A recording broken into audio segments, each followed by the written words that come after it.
talk to us about simulations and star formation and plate tectonics. Yeah, so the power of adaptive mesh refinement simulations is really driving us to the point where we can resolve this, and you can stay tuned for high resolution simulations too, which will come in the future. But today I will limit myself to larger scales, right? And I will talk about star formation in galaxies, and I made up this title to make sure that we get the audience what we do not yet know. But actually, for most of the time, I will actually be talking about what we do know about star formation. So the title was also a joke. So most of what I'm going to talk about is actually done in collaboration with Andrei Kravtsov. And I will start with this proposition, just to explain what you're going to hear about. So I think all interesting clean problems, and clean I use in the sense that Andrew Hamilton likes to think about them. So it's something which can be expressed in closed form with mathematical equations and solved in a closed form. And I think all interesting problems, or almost all interesting problems, have been solved. So if you want to work on a clean problem, it's going to be boring. If you want to work on an interesting problem, it has to be dirty, right? And so it has to have a lot of things which are not sort of defined from the first principles. Okay? So as I said, and I give you warning, this is a world premiere of this talk. So if there are glitches now, I apologize in advance. It's not very well polished. So I'll actually talk about, most of the time, talk about what we actually know about star formation. And first discuss a little bit how stars form, and for some theories it may be a revelation. Then I'll talk about molecular hydrogen, how we do it in a computer, and whether all redshifts actually look the same. And then I will try to talk a little bit about what we actually do not know, right? And I'm going to claim that what we do not know, that it's all done by supernovae, and that all gas is neutral. Right? So I don't know if I have time for that. As I said, it's the first time I'm giving this talk. It may not be timed very well, and so I may not get to that point. Right? And then I'll conclude. And if you have questions or objections, you can interrupt at any time. Right? So if you ask a theorist now, how do stars form? Right? The standard answer is form from gas, or the Schmidt law. Also, I don't know where this terminology came from. It had nothing to do with Martin Schmidt, actually. He never wrote anything of this sort. Right? But here are actually 3 equations taken from 3 recent papers by very influential computational cosmologists that basically lead us in the field. I'm not putting references here. But they all say that the rate of star formation is proportional to the density of the gas divided by some time scale. Right? And details in how you define this time scale, etc. But they all, and the bottom line can be reduced to something like that. Right? So you show this to an observer, right? An observer says, well, since when? Right? And I think the main point that we can get from just looking at pictures of galaxies is that stars do not form from gas. Right? And just to give you a visual example of this, those are H1 maps, right? Gas maps of a few nearby galaxies from this latest Things plus Beamer-Song survey. Right? So what you're looking at is actually H1 gas, right? Neutral gas. And this is star formation as seen in the ultraviolet light in the same galaxies. Right? And of course, in general, right, the center of the galaxy in star forming gas is the same as the density, center of the galaxy in all gas. But if you actually look in detail, say you can compare this one and that one, right? They look very, very different. There's almost no relation between density of gas and density of star formation. So stars don't care about gas. Right? And that's because they form not from any gas. They form from a very specific phase of the gas, a molecular gas. Right? And you don't even need to do any significant, serious observations and measurements for that. You can actually see it with your eyes. Right? This is a molecular gas, right, in M16. Each of those is HST picture, right, the famous one of those pillars of creation. Right? Each of those tiny protrusions here, right, is a new star information. Right? So you can see with our eyes that stars do form from this molecular gas. Right? And so we want to understand how stars form. We need to understand what happens with the molecular gas. Right? And so I will, in the first sort of step along this road, I'll talk about molecular gas, right, and what happens with it, and what sort of how it forms and what destroys it. So for molecular hydrogen, there are two important processes which are important. Right? Two processes which are important. So it's actually destroyed almost anywhere in the universe. It's destroyed by ultraviolet radiation in the Lamb-Venner band. Right? That's for ultraviolet radiation from young stars. Right? And molecular clouds anywhere in the universe today, and for during most of the history of the universe, only exist because those clouds actually shielded from this radiation. They're shielded by two different processes. There is self-shielding, right? Just when you get a large enough Coulomb density of molecular hydrogen, it's going to shield itself from this ultraviolet radiation. But it's also shielded by dust, right? If there is enough neutral gas mixed with dust around it, it can also shield by absorbing ultraviolet light. And so both of those processes are actually important, right? And they can only work in tandem. And what I'm going to give here is a very, very simple sort of cartoon version of how this transition from atomic to molecular gas actually occurs, or at least we think how it occurs, and then I'll tell about how we actually model this and what comes out in the simulations. So as a first step, assume there is no absorption of any sort, right? No shielding. Everything is optically thin. Then it all boils down to some first approximation to the balance between destruction. Right? So we have molecular hydrogen, which are being hit by photons in Lamb-Venner band and destroyed, and there's also formation on dust. Right? So atomic hydrogen sits on a grain, and then eventually, with some rate, form molecular hydrogen. Oops. And so it's a very simple algebraic transformation. You can get that the fraction of molecular hydrogen should scale with density of the gas, or dust, strictly speaking. But anyway, and to the rest of the talk, I assume that if gas is dense, then dust is also dense. There is more dust.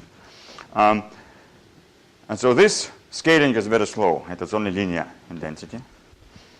And so if you plot it for any typical galaxies, you find that in this optically thin phase, the fraction of molecular hydrogen is just tiny. Right? 10 to the minus 6, 10 to the minus 8, it's just completely negligible.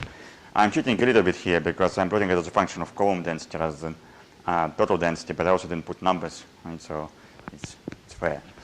So if you think in terms of Coulomb density, the higher the Coulomb density, the more molecular hydrogen you get, but this increase is very gradual, and just by this linear increase, you will never get anything which is fully molecular, except maybe in the very vicinities of black holes. So let's now add self-shielding. Right? So self-shielding of molecular hydrogen is actually a very gradual function of the Coulomb density, right? For two reasons. Because it's all done in individual absorption lines. There are many lines, right? So if one of them gets optically thick, you can go down the line list, you can find a few which are optically thin, which can still, light can go through those lines and destroy molecular hydrogen somewhere further away. That's one reason. And the second reason is that in many theoretical papers, right, you can open a theoretical paper on absorption of molecular hydrogen, self-shielding, and theorists like to work with uniform spheres or uniform slabs. Right? Those, of course, don't exist in nature. Right? And so in nature, all gas always has velocity fluctuations. Right? And we know the molecular clouds are highly supersonic. Right? So if you think in terms of absorption in lines, right? So I have this bunch of absorption lines which eat my photons. Right? But the gas behind it also has a set of absorption lines. So if you have a perfectly uniform medium, then of course they all line up, but in reality they move around because of the velocity dispersions. And so this gas in front of right hand actually doesn't shield this, because as soon as I move away from the line resonance, I'm getting hit by UV photons. And so it's very hard for molecular hydrogen to absorb all the UV radiation which can destroy it and sort of become neutral just by itself. Right? So just by itself, this self-shielding cannot do the job. But we can add dust, and dust absorbs in the continuum, so it's a very simple radiative transfer sort of 101 type problem. Right? It's all just exponential. Right? It's destruction rates falls off exponentially with the Coulomb density, so the fraction goes up exponentially with the column density until it hits 1. Right?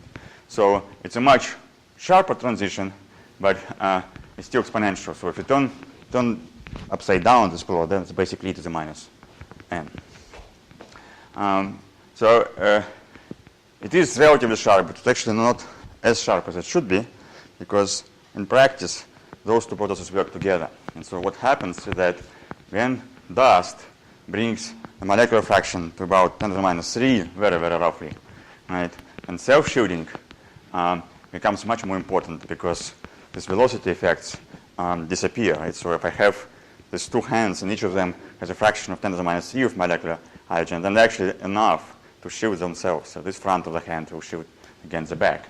And so at this point, this velocity shift becomes irrelevant, and essentially the molecular fraction shoots to 1. And I'll show you some observational measurements later, okay, how it looks like in the real data.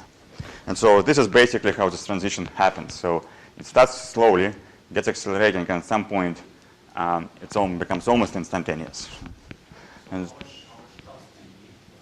well, the dust will depend. The more dust you have, the further you shift this way, the less dust you shift that way, right? So dust will determine where the things will start. And I'll show you again pictures how it happens in real simulations. And actually in real galaxies, I first show you the real data. So sort of in a summary, right, I like to think in terms of simple cartoons which are easy to remember. And so in the cartoon sort of way of thinking, you can think about dust as being like a wall in a castle, right? So without the wall, the castle defenders cannot resist the attack. But without the defenders, castle will be easily taken too. So in practice, however, the simple equation which I showed is actually an approximation. It turns out that it's not a very bad approximation for galaxies like the Milky Way, but in some environments it's not a very good approximation. And if you think about all the reactions in which molecular hydrogen actually participates, right, they're quite numerous. Right? So this is not for you to remember all of them or actually to read, but just to give you the impression that there are many, many different chemical reactions in a very simple mixture of hydrogen, helium, and molecular hydrogen that are actually important in addition to this formation of dust, which I now wrote in exact form, as it should look. Right? And actually very often not just often, but almost universally in all studies of ISM, except for the very first stars. This is the only thing which is included. So those reactions can be important at some level in the early universe. Well, they're very important for first stars, but even in normal galaxies, they actually become important when I go down to low metallicities. So in general, it's actually a very complicated problem, right? So that's what I try to emphasize.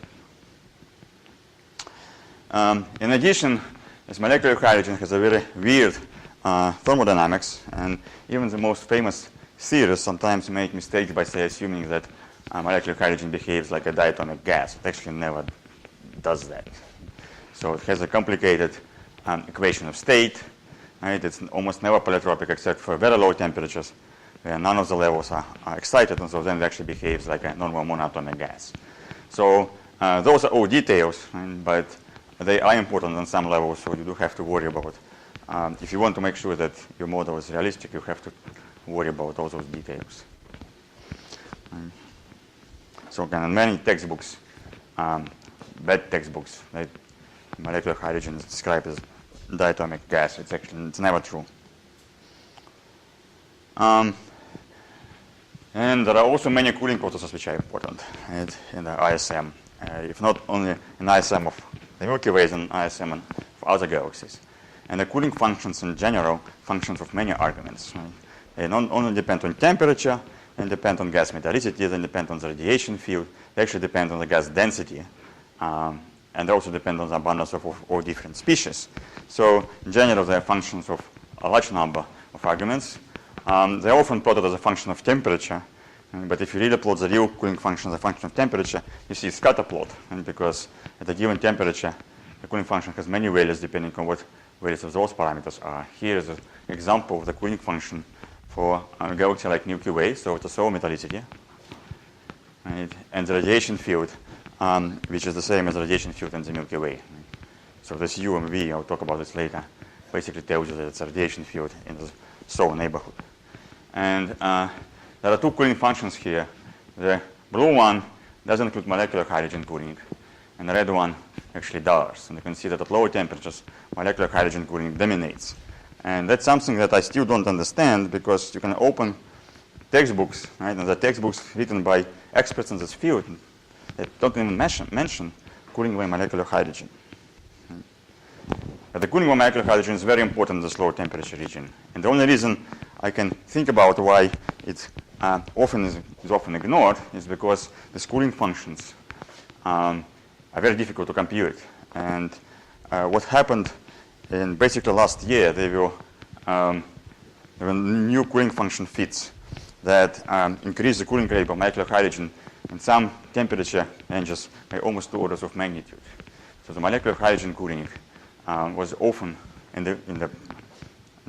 before was often greatly underestimated, because the cooling functions only include collisions between molecules with themselves, but there are other collisions with residual electrons, collisions with atoms, collisions with helium, actually atoms, which also contribute to the cooling rates. Right? And in general, the cooling rates in molecular hydrogen, in fact, dominate the cooling rates in low temperature gas, the cooling rates from things like oxygen 1, carbon 2. This is actually is density independent because it's pure hydrogen atom. And, well, okay, it depends how you find U. So this function is a function of T, Z, that's U divided by the density of the gas. So if you scale the radiation field by the density of the gas, then in the regime until you get to, before you get to 3-body interactions, then the density actually scales out. Right? So if you only count 2-body reactions, then everything is n squared. And any radiation process is basically U times n, so if you divide U by n, it's all n squared.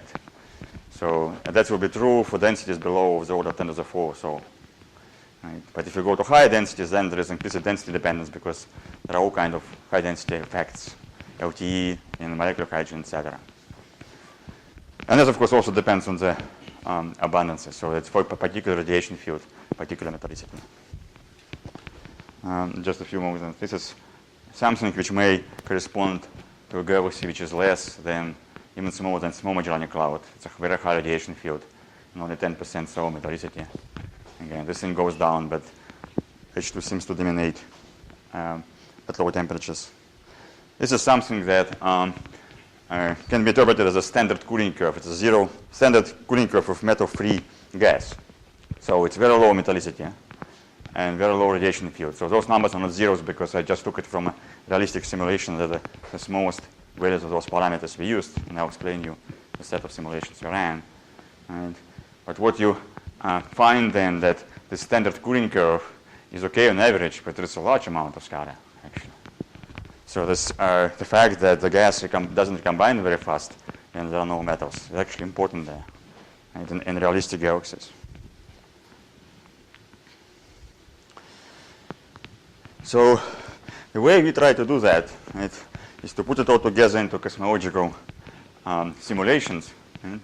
And for that we use the ART code. Right? ART stands for Adaptive Refinement Tree. So it's Adaptive Mesh Refinement code that follows, of course, n-body because it's a cosmological simulation. It follows gas dynamics, star formation, radiative transfer, and all this non-LTE chemistry that I mentioned, all the chemical reactions, the thermodynamics of H2, etc. In the simulations I want to show today, we reached about 50 parsecs spatial resolution, right, in this ISM using mesh refinement. And that's, as you'll see, actually, it's kind of marginally enough. Right? So we would like to go further, and we can easily go maybe 20 parsecs. I'm not sure about 10 parsecs. Star formation is, of course, the most unknown part, right, in all cosmological simulations. So what happened in the last several years is there was a lot of effort from star formation community to come up with recipes for molecular hydrogen based recipes of star formation on scales of molecular clouds. And there is a large community working on this. There's a large set of people working on that. But a good summary of this is actually given in a paper by Mark Kramholz and Jonathan Tan, 2007.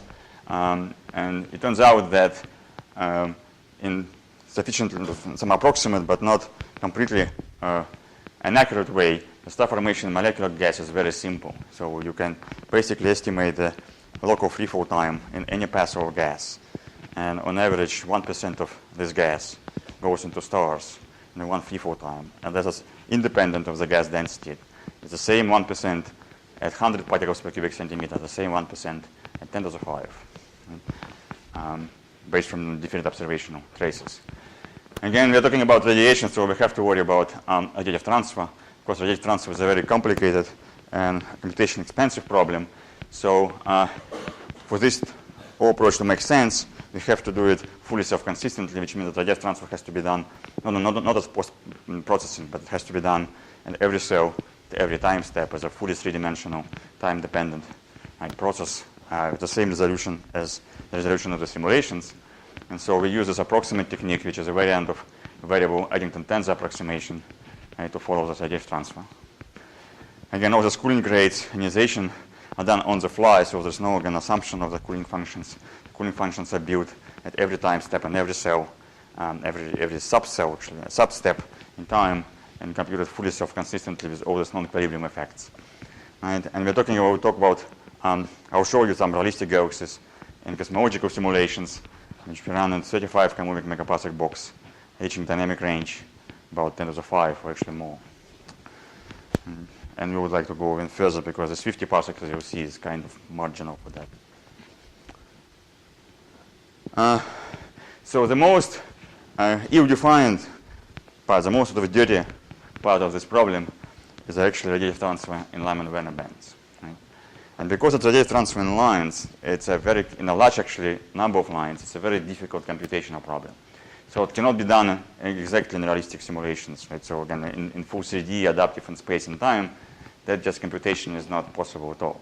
So we have to use some subcell model, right? Or some approximation to actually follow the transfer in those lines. Right?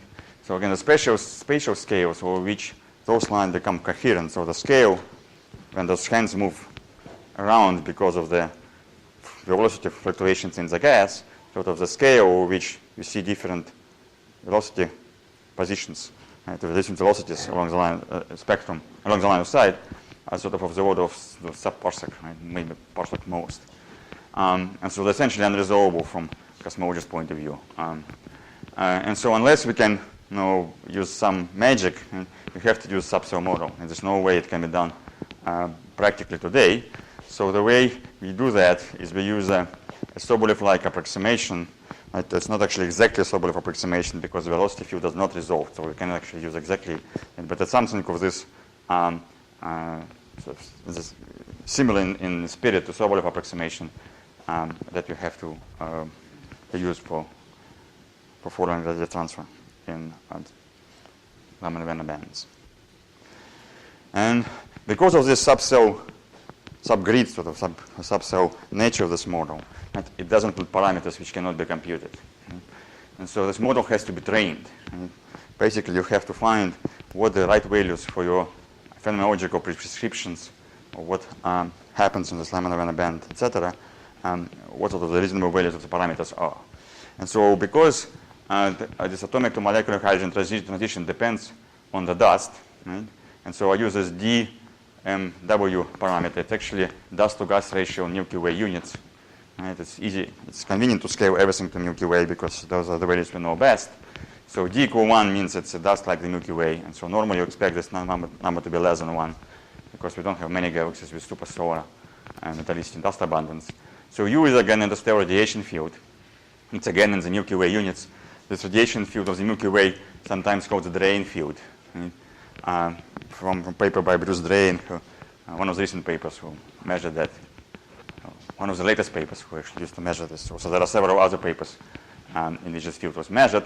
So again, U equal 1 means the interstellar radiation field similar to what radiation field in the solar neighborhood, and it's about 500 times higher than the average cosmic background. Right?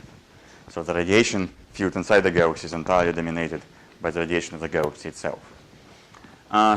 So in order to train the model, it has to be trained on something. Right? And since we cannot really compute those things self-consistently in theory, we have to rely on observational data. Right? an advantage of relying on observational data also means that measured fractions are actually correct. And so, unfortunately, there are not that many measurements of H2 fractions in the interstellar medium of different galaxies. So the set of data that we use are measurements from Copernicus and Theorist. That's a measurements on H2 fraction in the Milky Way, both in the halo and the disk. There's a set of papers that, incomplete set of papers that discuss this.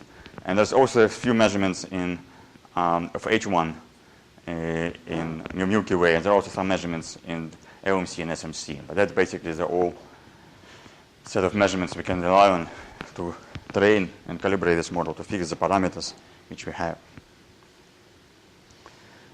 And this is how this training looks like. So remember, it's the first step in this game, so it's not going to be very convincing maybe. But this is again the Milky Way type galaxy, so assume the Milky Way dust and Milky Way radiation field.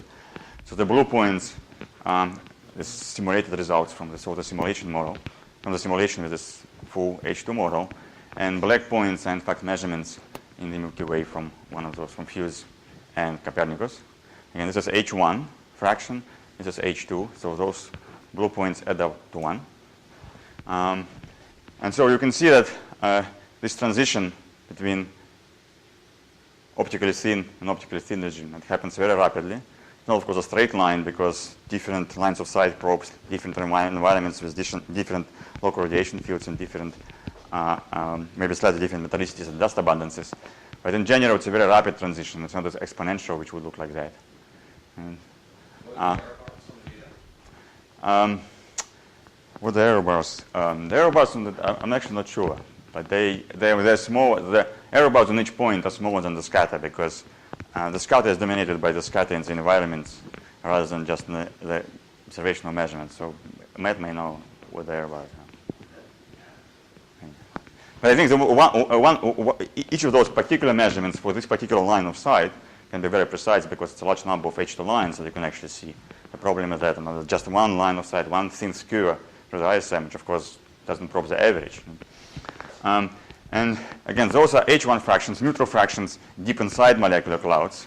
And those are actually very important points. There are only a few of them, but they're very important for training this model because it's actually very hard to get these points to go through them. Right? They have a lot of constraining power. It's not obvious from this plot, but believe me from my own experience, most of the time in designing this model was to make sure that we can reproduce those points. They have a lot of constraining power. And that's for the Milky Way data, and so for the Milky Way type environment. We can also do that. And this agreement, of course, is by construction. Right? The model is tuned to reproduce that as a training of the model. So the fact that the model agrees with the data and doesn't tell you anything about whether the model is correct or not. Right? It's done by construction. It was tuned to reproduce this. The test of the model is something else. It's coming up. And so the same comparison for an LMC and SMC can be made. The only tricky part with those two galaxies, we actually don't know what the radiation field is in them very well. So we know it's significantly higher than the radiation field in the Milky Way, but whether it's 10 times higher, probably more than 10, but whether it's 30 times higher, 50 times higher, 100 times higher, we don't know. And also the metallicities of large and small Magellan clouds are not very well measured. And so those two sets of points, again, this is LMC squares, LMC triangles are SMC. And those are H1 fractions in, recently measured H1 fractions in SMC. And so red points show 10% so dust abundance, 100 times higher radiation field. And blue points are 30% and 10 radiation field. So the SMC, for example, is probably somewhere between blue and red. Right? Those may correspond more to LMC. Right? And so this is sort of the level of agreement we can hope on to get in sort of training on the model. So there's no way we can get a better agreement.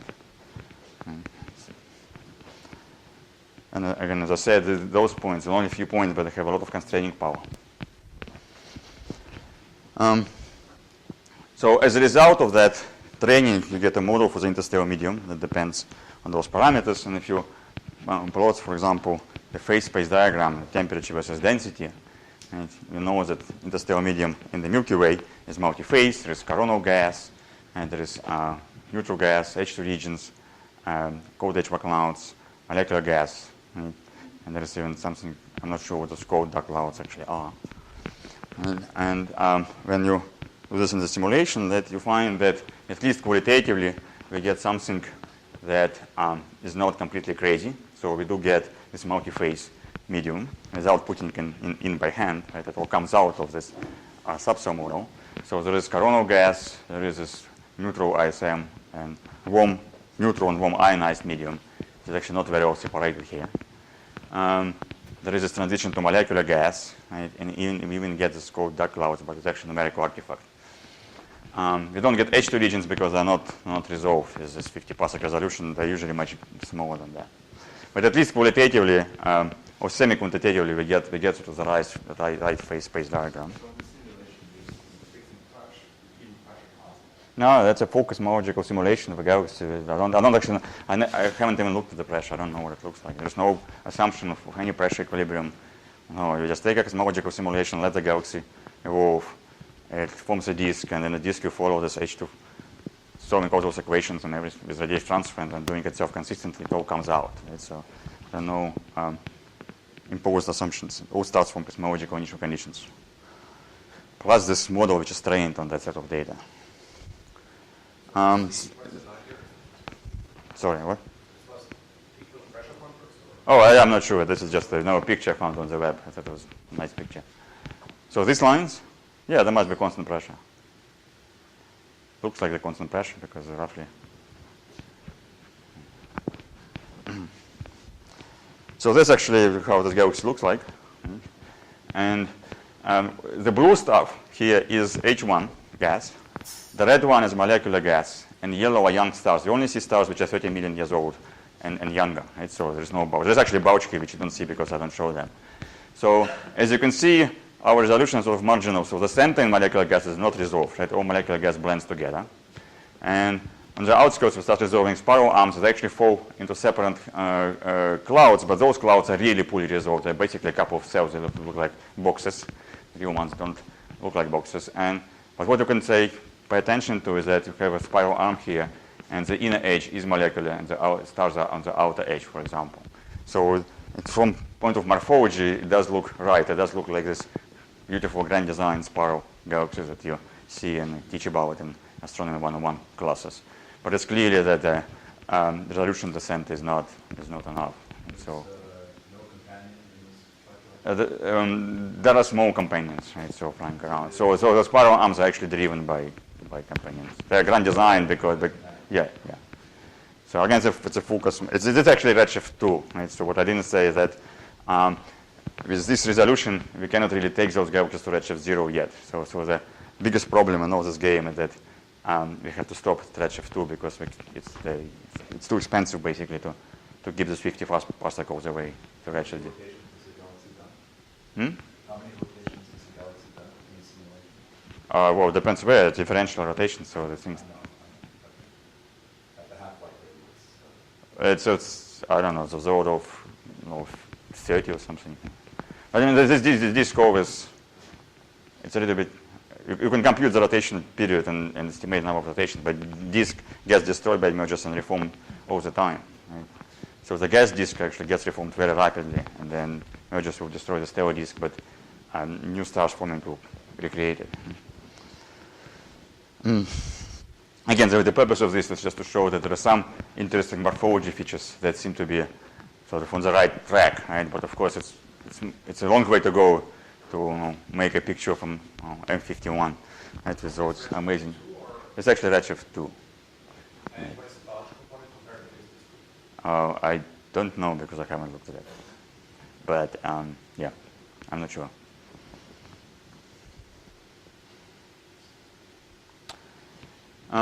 So then, using those simulations, what we can do is to study how this atomic to molecular transition occurs, how it depends on those parameters, and try to learn a little bit about galaxy formation and star formation in galaxies and how they're related.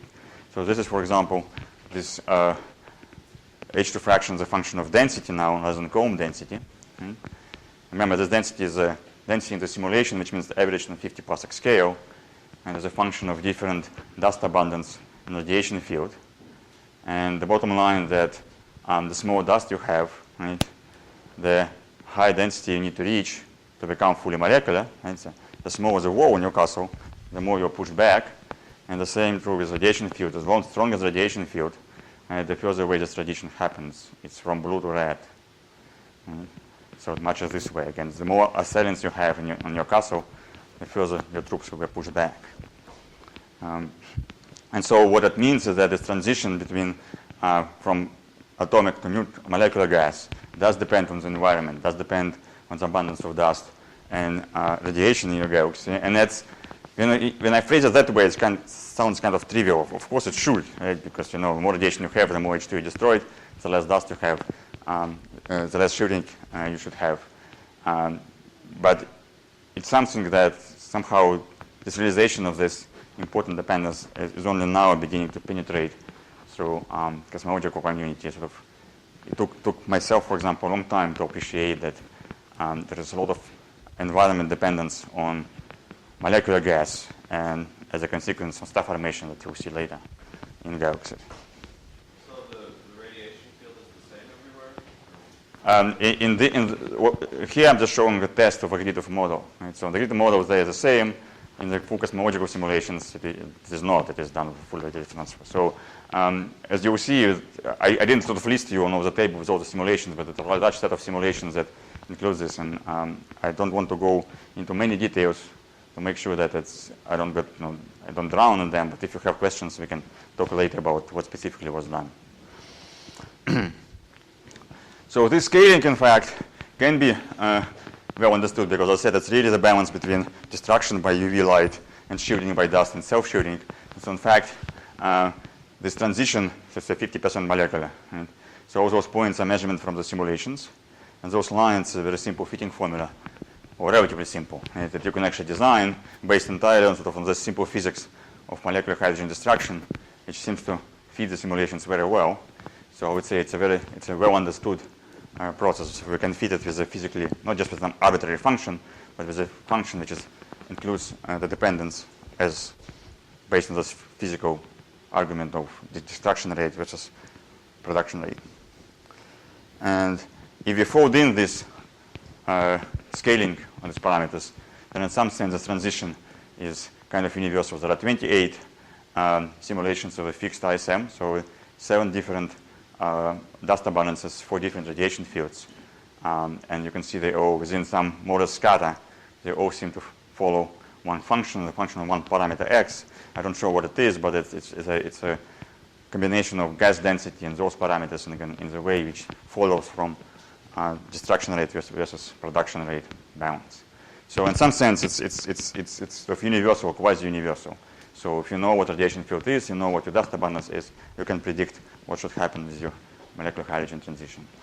Is there a dependence on the geometry of the gas plane, or is No, that's a full cosmological simulation. So whatever geometry we get, so then we get. So there is, of course, like we get one particular geometry that this galaxy that you saw wants to have. Or you can think about this being sort of average over different geometries you get in a turbulent medium. So when I was preparing this talk, I Googled the purpose of the universe, right? And one of the first pages I got was this, right?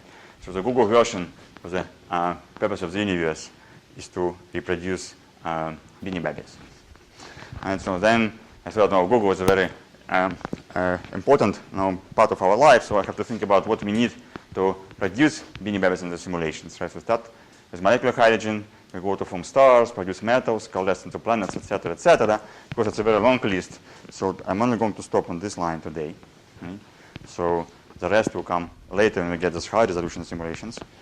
But of course, the purpose of following molecular hydrogen in the simulations, the main purpose is to actually form stars, right, from this molecular hydrogen, not just to be able to label, this particular cell has been molecular, 50% molecular fraction. So the star formation is often characterized by something which is called Kennicutt-Schmidt relation or Kennicutt-Schmidt law. Also, I don't like the word law because nothing to do with it's not really a law in any sense. And so I'll call it the Kennicutt-Schmidt relation. It's a relationship between the surface density of star formation in the disk. It's measured in soil masses per year, it's a star formation rate per kiloparsec squared, versus surface density of the gas, and it's often measured in soil masses per parsec squared. And when we look at the simulations, then different species of the gas have different Kennicutt-Schmidt relations. It depends what gas you actually put here.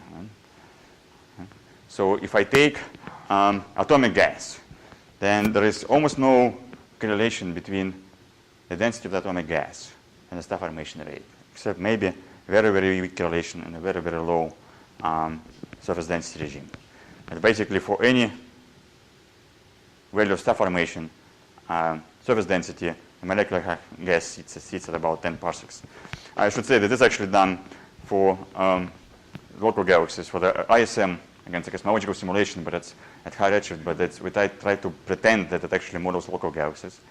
And this is averaged over 500 parsecs. Of course, this plot would depend on the scale on which you average. When you start averaging things on like 500 parsecs, it actually doesn't depend very much on the averaging scale. So the molecular gas, again, this is a molecular gas. So it's essentially one-to-one relation. And it's not surprising because the stars, at least in the simulation, and we believe in real life, form from molecular gas. And then we combine them together, and of course this combination of atomic molecular depends on this atomic to molecular transition. Right? You get this line at high surface densities follows the molecular gas, because most of the gas is molecular at high surface densities. And then when you go to very low surface densities, most of the gas is atomic, so it follows this law and so it switches in between. And so we get this very complicated Kennicutt-Schmidt law. It's not like a power law, right, and famous Kennicutt paper. But nowadays we can compare it with the measurements from the THINK survey, the one I showed you, pictures of galaxies blue and red, and star formation rates. And the THINK survey measured this Kennicutt-Schmidt relation in a set of nearby spiral galaxies with very high precision. It's about 500 parsec resolution. And so when we all plot them, that's what you see. So all those colored contours, this thing doesn't work very well. Actually measurement from the THINK survey. They don't go very far because those are nearby normal spiral galaxies. Those squares are in fact starburst galaxies with very high surface densities and high star formation rates from the original Rob Kennicutt 98 paper. It was foundation of the Kennicutt-Schmidt relation. And then you can see that we sort of more or less okay. There may be some problems here. And there is maybe some problems here, but on average we are more or less okay for these things. We actually seem to be switching to the starburst mode as well. Also, these simulations are not very large, so we cannot continue very far. And you don't get really these stars are really brightest in very rare galaxies. And so we get the average relation more or less right, and I think we also get the scatter more or less right. So this is one of the justifications for actually using this approach. This is entirely a prediction. There's nothing about the star formation relation. Right? On 500 parsecs put in the simulation, it all comes out. And you can think about this as it's not a real prediction, it's a post-prediction, but there is no fitting done to get this level of agreement. Right? It all comes out naturally from those simulations. All we have to assume is that our model reproduces data on a 50 parsec scale, and 500 parsec scale comes out naturally. So because we have a set of those different models, and we can actually look at how this relationship depends on various parameters, and in particular those two main ones, radiation field and dust. And for example, so this gray area is in fact my very crude attempt to sketch this sort of red part, right? It's a cartoon version. I don't have access to the data, I cannot plot them exactly. So I just sketched sort of the rough area where the things measurements lie. And so this blue line is the same as the blue line as the previous plot, it is the Milky Way. And you can see if you decrease the dust abundance 30% to 10% of the Milky Way, this transition, this steepening actually shifts to high surface densities because the transition to molecular gas shifts to high densities, right? And that propagates into high surface densities, not one-to-one, because there's a density distribution, but it actually propagates it with in some form. And for example, what you find in this very low metallicity, or very low, I should say, dust abundance, because so far, in this case, we don't assume any connection between metallicity and dust abundance. It doesn't have to be one-to-one. Right? They can be treated as independent parameters. So for this very low dust abundances, the molecular atomic hydrogen, for example, saturates at surface densities of the order 30 and 40, right? Rather than in normal galaxies, it saturates somewhere between the 8 or 9, right? Much lower surface densities. And the same you can do with the radiation field. And for this particular set of values, actually, it looks like radiation field doesn't do much. But if you go to lower dust abundance, it actually does. So this dependence is complicated and non-monotonic, non-trivial. Yes. In these simulations, U is uniform. Yeah, so we can also, what I'm showing here, again, test simulations. And I'll show you the cosmological one on the next slide. So again, this in the cartoon version, if you think about how this environmental dependence actually affects how the dependence of atomic to molecular gas transition affects the star formation, the Kennicutt-Schmidt relation. If you have a lot of dust, right, and little UV, means that you have a lot of molecular clouds because you have a lot of shielding and little destruction. If you have molecular clouds, you have stars, right? New stars forming. But if you have little dust and a lot of ultraviolet radiation, means you don't have molecular hydrogen. It's effectively destroyed and not protected enough. If you have no molecular clouds, you shouldn't have no stars. Right? And so what you eventually get is a gas which is effectively inert to star formation. So you have H1 that sits there and doesn't form any stars. Right? It can be arbitrarily dense and still won't form any stars, right? If it doesn't have any molecular hydrogen. Doesn't matter whether it's stable, whether your galaxy is stable, unstable, whatever happens, this H1 is going to be inert if it cannot become molecular. So you don't allow stars to form in H1? Because they don't form in reality in H1, yes. I know, but Yes. this is free fall time argument. The free fall argument doesn't apply to H1 gas. It only applies to molecular gas. Right? So that's a very important clause there. So, okay, so we made this nice model. We have all this dependence, but it doesn't really work in reality. So in order to compare this prediction, or 3D prediction of this model, so the main prediction is that in low metallicity environments and environments with high radiation flux, like high redshift galaxies, they are known to have low metallicities and high radiation field. You should expect this Kennicutt relation to behave differently than relation at low redshift. So this is an example with high redshift galaxy, redshift 3. Again, this time it's full cosmological simulations, fully inhomogeneous, fully self-consistent radiation field. The dust abundance is assumed to be proportional to the metallicity. And metallicity is calculated self-consistently from stars. Right? So try to do it as self-consistent as possible. There are not that many measurements of Kennicutt-Schmidt relation at its high redshifts. Right? But there are a few. So there are some points here. There's actually one measurement I'm aware of in this Lyman break galaxy at very high surface density. This is not very constraining because at this high surface density it's all entirely molecular, so it's kind of trivial, sort of one-to-one check. There are those black points, and black points are actually very interesting constraints. Those are measurements of the star formation rate in damped Lyman alpha systems. Right? So in damped Lyman alpha systems, you can estimate the surface density of the gas under some assumptions. And Jarvan Chen and Art Wolf published this paper in 2006 in which they looked for signs of star formation in damped Lyman alpha systems in ultra-deep Hubble field, UDF. And what they found, Hubble ultra-deep field, that they basically could not detect any. So they only put these upper limits, which are set of these black points. Right?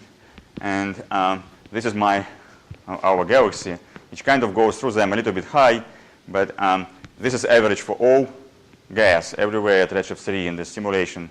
So we compare, say, with gas at metallicities like less than 0.1, which are more similar to metallicities of damped systems, then we get a better consistency. Right?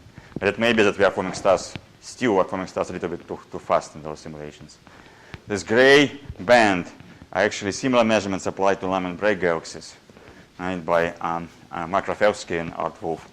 And again, this one should be sort of compared with this red band. Again, it's roughly in the same range. It's maybe a little bit lower. And so there is some suspicion that we have a little bit too high star formation still in at least some of the galaxies in this. But a low surface density regime. But remember, this is the Kennicutt law. So anyway, in local galaxies, gas from stars at this rate. And so these limits, high redshift limits and measurements, tell us that at this high redshift in these systems, the star formation rate is 10 times less than Kennicutt relation. Right? It's also non-trivial limits. And so the Kennicutt relation is not universal. It is very different at redshift 3. Okay, another interesting puzzle. Right? And there are those beautiful examples of nearby low metallicity dwarf galaxies, right? Like these two. Right? And so what we see is the blue stuff is actually H1. This is radial map, right? Neutral gas. And white and yellow are actually stars. So there are those wonderful examples of galaxies, dwarf galaxies, which have stellar disks ridiculously smaller than their gas disks. And I think in the extreme example, the stellar disk is 1/40th of the gas disk. So you have these humongous H1 disks that have a lot of gas, right? Which do nothing. They don't form any stars. Right? So they're absolutely inert to star formation. Right? All the star formation happens in this very, very center of those galaxies, very, very slowly. How low metallicity How low metallicity are you thought to be? I actually don't know, right? But and also telephone numbers. So they're dwarfs, so they have to be low metallicity. And so I don't know if it's a 10% so or 30% so, but they're not so metallicity things. I said just puzzle because you might say that the LMC and SMC are also low metallicity. Yes. But they certainly form stars. Yes, but they actually something that I could not show you, but I can just tell because I've seen this work by Alberto Balata. SMC forms these 4 orphans, and Kennicutt relation happens on much higher surface densities than SMC as well. So SMC actually, if I plotted here, small Magellanic Cloud would look like that. It would actually follow somewhere roughly this blue line very crudely. I think it's still this work is still unpublished, but so we can go further. I think I'm going way too slow. And think about, okay, we now have molecular clouds. They form stars, but how do they die? Right? And there are actually many different ways, many different feedback mechanisms in molecular clouds. There are many different types of stellar feedback that can destroy molecular clouds. There's ionization from young stars, stellar winds, radiation pressure, supernovae. Right? So I'm actually giving a quiz here. There's one process which doesn't belong here. So who can guess? Multiple choice. No one wants to guess? D. It's actually D, right? So that's the one we all include. Right? And this is a picture from recent papers by Mark Kramholz and his collaborators who looked at molecular clouds and different conditions and what actually destroys them. What? One of them being the guy that does D. Okay. Right. So I don't think what it means. Huh? So Chris Madsen. Right. No, but you are a collaborator, right? You didn't just put your name on you didn't hack into his computer and add your name to the paper. Sorry. Right? Did I hack into your computer? No, you didn't hack into Mark's computer, right? And so you are a collaborator, so I don't think I'm saying anything wrong, right? Right. So, well, you can vouch for your. I didn't see you here, sorry, Chris. For your plot, right? So this is different processes that affect molecular clouds, and at high masses and high surface densities, it's actually radiation pressure that seems to dominate, and at low masses and low surface densities, it's actually ionization of winds. But nowhere in this plot there are supernovae. And it may first sound sort of surprising, right? I don't quite understand why supernova wouldn't be. Well, that's you can ask. No, but that's all molecular clouds. Those all molecular clouds. I mean, they're all values. So this is masses and surface density. I don't know what. That's what determines the gravity. Right? So molecular cloud. This is again. I'm stealing this plot from Mark Kramholz's picture. So what's the explanation of why? I mean, you expect that yes, all of ABC may be nominated. Well, I think the explanation is actually this. It's just because what the difference? I don't know if it's actually an explanation, right? So, but you've seen many of those beautiful pictures, right? There's star-forming clouds, one of the most beautiful pictures an astronomer produces, right? Together with galaxies and planetary nebulae. So you see this fantastic molecular clouds, right? The young stars, molecular clouds being destroyed. And what we see, the stars are here, and the clouds are already being destroyed. Right? So it's being destroyed before those stars actually blow up. Right? Again, it's not a quantitative answer. Right? The quantitative answer to this is, in fact, One of the is this plot, right? One of the critical things, if I can just say something here, is that the stars are likely to blow an exit channel with Right. a hot gas in the supernova explosion. And once that exit channel exists, the effect of that energy injection is minimized. Yeah, so remember what I'm saying is that the question is how do molecular clouds die? It doesn't mean that supernovae don't do anything. They do hit the IgM, they do drive winds, right? They're all important for this energetics and getting coronal gas, but they actually don't destroy molecular clouds, right? That's what I'm saying here. So as a way to regulate, right, star formation, and in this sense I mean lifetimes of molecular clouds, star formation on short time scale of molecular cloud formation, they only play a minor role, if any. So in some sense, whenever we claim that in cosmological simulation star formation, supernovae regulate star formation, they're doing it wrong in some sense. All of us. I think I'm running out of time, so I'm going to skip this extra piece. I'll go to. Oh, I didn't skip it. Okay. Well, I'll skip it anyway. So I'll go back to this conclusions, right? And my main conclusion that stars form in molecular clouds, right? And so the star formation rate is modulated by what happens to molecular gas, and so it's actually modulated by physics of atomic to molecular transition. So in low metallicity or low dust abundance or higher radiation flux environments, star formation is suppressed, right, for the same density of gas. So the Kennicutt-Schmidt relation is actually not universal, right? It is different at high redshifts, and it is actually different in SMC, right? Because I do have now observational evidence for that. So it is different in environments which have high radiation flux and low metallicities. So that may be the answer to this mystery of inefficient star formation in this low metallicity dwarfs, right? So the gas is not blown out by supernova. It's still there, you can see it, just completely inert to forming stars. Right? It's dense gas which doesn't do anything. Right? And so the feedback processes, which are actually very important for controlling star formation on a short time scale, destroying molecular gas, are things like stellar winds, ionizing radiation, radiation pressure. Right? Those have not been included in the cosmological simulations yet. So we are missing a very important part of physics. Right? And the supernova is the one which we do all include. Actually plays only minor direct role, right, in regulating star formation. Again, on short time scales, on lifetime molecular clouds. Right? It may play a role on a longer time scale. Right? For example, if you blow up metals, right?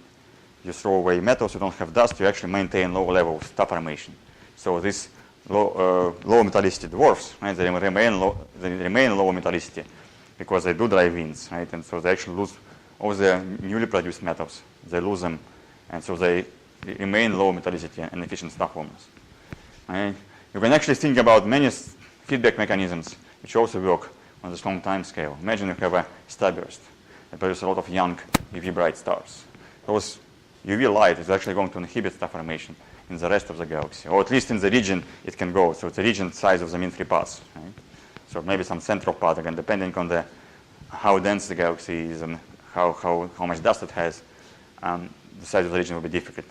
Now, if metals from this starburst are actually retained, if the galaxy is big enough so it doesn't blow up all its metals, if it's either distributed nearby or if it goes to like galactic fountain distributed somewhere further away from the starburst, they're going to catalyze star formation in the regions. Right? And so you can think about ways of, for example, making the large elliptical galaxies going in one boom, because you start forming stars in the center. You create metals, you start throwing metals away in the galactic fountain. Those metals now pollute other previously inert regions of disk, and basically the whole thing goes boom, because you sort of you go like almost a runaway process. You produce metals which will drive more star formation, drive more metals. Right? So that may be the reason why there is this diversity of galaxies in the universe. We have all this almost pure disks, it's an inert H1 disk. At the same time, we have this big galaxies that go to stars in like one shot. Right? But again, the main conclusion that I want you sort of to carry away from this is microphysics. And okay, the microphysics only from a cosmologist point of view, we're talking about tens of parsec scale, right? So that's micro. Of star formation is actually important. There are important physical processes that influence what happens with gas on those scales. And this influence actually propagates to much larger scales, right? And so it's actually important to include them and model them at some level to have the correct model of galaxy formation, right? And so we are moving along the right path, but there are many important physical processes which need to be modeled at some level, right? Not necessarily they have to be modeled directly. Right? They can be modeled in a subcell model, subgrid model, in an approximate way, but they have to model at some level in realistic simulations. And of course, there are things I didn't even mention, like magnetic fields. Right? I think this is the end.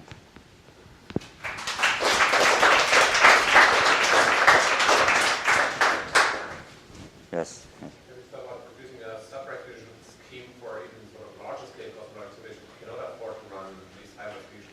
Well, yes. So one output of this work is that you can use all those dependencies and parameterizations to sort of avoid going into detailed chemistry and sort of create some kind of what I call H2 light, basically a model, a very simple, approximate way of including all these dependencies into your simulations, without really following molecular hydrogen, etc.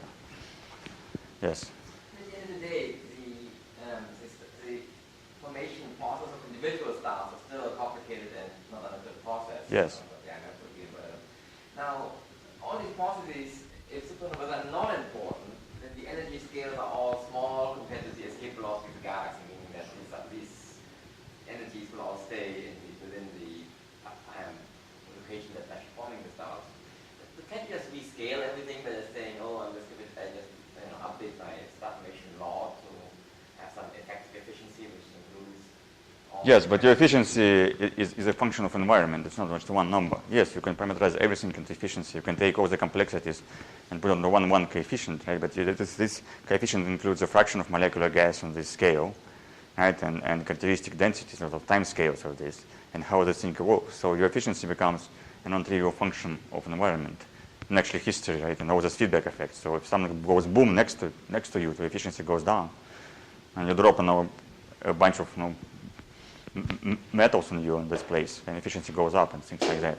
So if you can model this, then that's fine. All you're doing is telling what fraction of the gas is not inert at each given moment. But it's not just one number.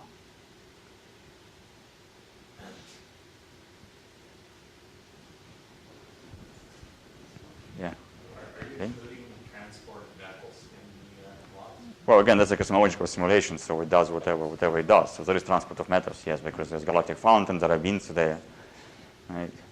At some level, right? So I cannot guarantee that we do the supernova feedback right, for example. We don't have all those other feedbacks yet. So again, this is not the final answer, right? It's just the first step. Right? But yes, metals are being distributed in the galaxy in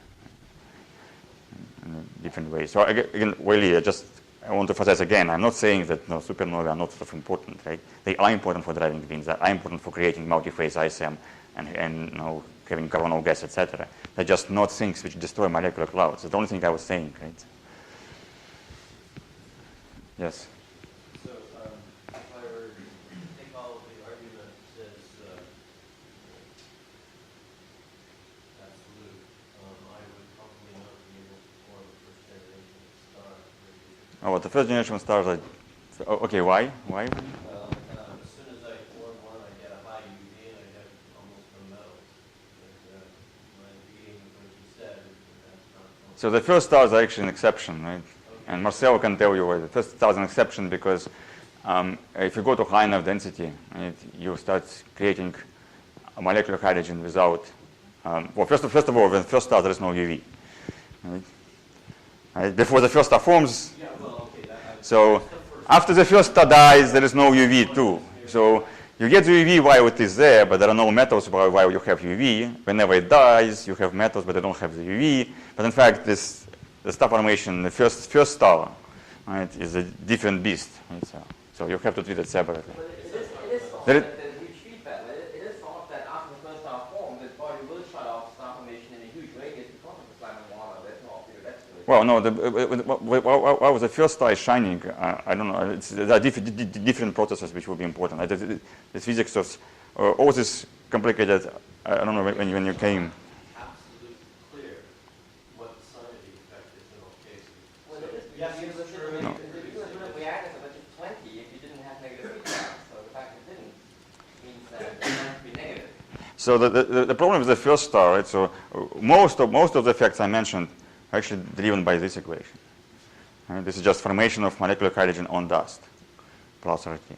So the first star, those are actually important. Those are completely negligible. Right? And so you have to worry about all this huge monster doing something. Well, yeah, actually. So include this kind of universal scale law of H under the function Yes. of some serious X parameters. Yes. Can you elaborate a little bit on what combination of the radiation field and the information rate? I can write an equation, but Well, so there isn't, an illuminating physical. there is. It's actually you can derive it sort of in the limits, right? So the way to do it physically motivated, you consider, for example, limit where dust absorption dominates. You get one dependence on those parameters. And you consider the limit where self-shooting dominates. It's another dependence on those parameters, and then just try to merge them smoothly together. Right? And then it becomes a pure fitting. You just try to fit in a few parameters. I can show you if you want. Yes. If you resolve things using this simulation, then would there be any real practical difference between displaying molecular clouds by the UV radiation from massive stars versus projecting energy? No, that's something that you will have to put by hand. It will have to be part of the subcell model, and it's not there actually. And so the reason why I mentioned that I have this gut feeling that we are forming stars too fast because we don't do the feedback right, because we don't include all those processes properly. So again, they will have to be treated in some subcell model. The subcell model can be guided by simulations for molecular clouds, right? Or this theoretical calculations like Chris and Mark, but it cannot be done from the first principle. So we're doing dirty problems, right? So it's an interesting problem, but it's a dirty one. So you cannot write it all. It's a closed set of equations that you can solve or find asymptotic behavior or something like that.